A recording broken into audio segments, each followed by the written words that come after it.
राजा जनक के दरबार में सभी राजाओं ने धनुष को उठाने का प्रयास किया।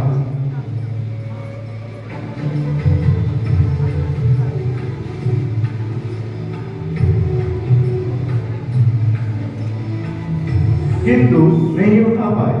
जब भगवान श्री रामचंद्र जी उठे और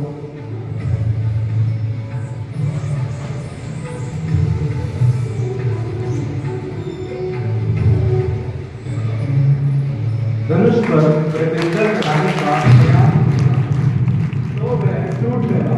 धरती हिलने लगी, दिशाएं डोलने लगी, आकाश में गर्जना होने लगी। उधर तपस्या में भी मुनि परशुराम को आभास होता है कि किसी ने शिव धनुष को भंग किया है। तभी वे क्रोधित होते हुए राजा जनक के दरबार में आते हैं। देखी प्रभुपति वेश कराला, उठे सकल भय विकल बयाला। भगवान परशुराम के चरणों में राजा जनक का प्रणाम। कल्याण हो। प्रभु, मिथिला में आपका स्वागत है, अभिनंदन है। हे रघुकुल केतु, नमस्तभ्यं ऋषि। आगे आओ वज, प्रभु परशुराम की चरण वंदना करो। प्रणाम भगवान। अपना परिचय नहीं दिया तुम दोनों ने। प्रभु, भगवान तो अपने भक्तों को जानते हैं ना, इसीलिए परिचय देना आवश्यक नहीं समझा। आप तो इस भक्त को जानते ही होंगे। प्रभु परशुराम, ये दोनों अयोध्या नरेश राजा दशरथ के पुत्र राम और लक्ष्मण हैं। हम महेंद्र पर्वत पर घोर तपस्या में लीन थे, तभी हमें मारेश के देव भगवान शिव के धनुष के टूटने की घोर ध्वनि सुनाई दी। हम यहाँ यह जानने आए हैं कि इस धनुष को तोड़ने का दुस्साहस किसने किया है। बताओ जनक, किसकी वृत्ति यहाँ लेकर के आई है। अन्यथा जहां तक तुम्हारे राज्य की सीमाएं सीमित है, वहां तक की धरती उलट पुलट कर देंगे। प्रभु, भगवान शिव का धनुष तोड़ दे, ऐसा साहस तो आपका कोई सेवक ही कर सकता है ना। अतः आप मुझसे कहिए, उसके लिए क्या आज्ञा है। सेवक वह होता है जो सेवा का कार्य करे, किंतु जो शत्रु होता है उसे तो अवश्य दंड नहीं मिलना चाहिए। जिसने भी हमारे इष्ट देव भगवान शिव के धनुष का भंजन करा है, वह शस्त्रों के समान हमारा शत्रु है। उसे हमारे सामने लाओ जरा। क्या इस बड़ी सभा में कोई ऐसा भी नहीं जो हमें सत्य बताने का साहस कर सके।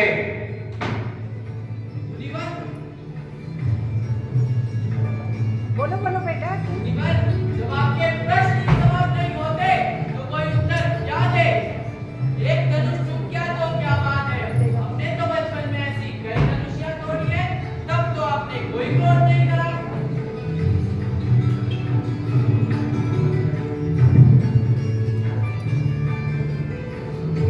उत्तर दो। क्या तुम्हें ज्ञान नहीं कि हम कौन हैं? मैं आपको भली भांति जानता हूँ। आप बाल ब्रह्मचारी क्षत्रिय कुल नाशक भगवान परशुराम हैं। मूर्ख बालक, यह कोई साधारण धनुष नहीं है। यह इस विश्व भर में सम्मानित भगवान शिव का धनुष है। वह कौन है जिसने इसका भंजन करा है? उसे हमारे सामने लाओ और हमसे युद्ध कराओ। प्रभु, वो सेवक मैं हूँ, आपका सेवक राम।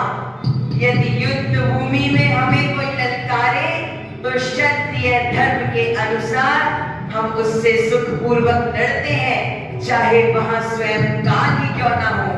परंतु हम रघुवंशियों का यह भी धर्म है कि हम गौ माता, ब्राह्मण तथा स्त्री पर शस्त्र नहीं उठाते। ब्राह्मण तो हमारे लिए सदैव पूजनीय है, उनकी सेवा करना हमारा परम धर्म है।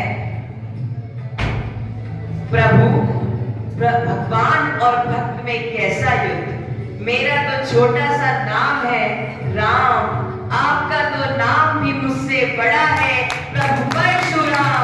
आपसे हारने में ही मेरी जीत है, मुझे क्षमा करें प्रभु। उठो राम, ये लो सारंग। इस पर बाण का संहार कर मेरी शंका का समाधान करो।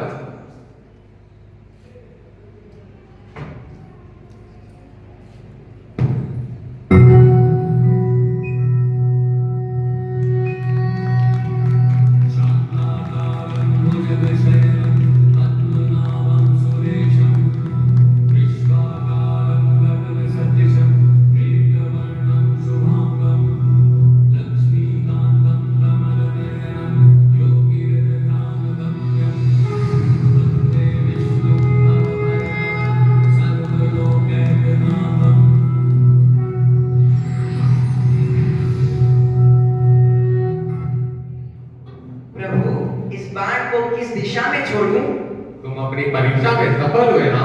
मैं जान चुका हूं कि तुम ही है अविनाशी विष्णु। हमारे अनेक उद्देश्यों में से एक उद्देश्य यह भी है कि तुम अपनी विनम्रता से हमारा क्रोध शांत कर देते हो। अतः इस बाण को उत्तर दिशा में स्थित हमारे पूर्ण लोगों पर जला दो। बोलो भगवान